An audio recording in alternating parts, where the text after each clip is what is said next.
Bugün günorta saatlarında Bakı-Qazax yolunun Ələt qəsəbəsindən keçən hissəsində ağır yol nəqliyyat hadisəsi baş verib. 77 VZ 854 dövlət nömrə nişanlı Chevrolet Malibu markalı avtomobil yüksək sürətlə hərəkətdə olarkən sürücü idarə etməni itirib və nəqliyyat vasitəsi yolun kənarındakı dərəyə aşıb. Nəticədə biri ağır olmaqla 3 nəfər müxtəlif dərəcəli bədən xəsarətləri alıb.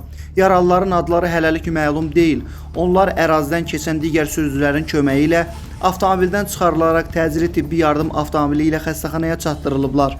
Faktla bağlı araşdırma aparılır. Mirsah İbrahiloğlu, Muğan TV.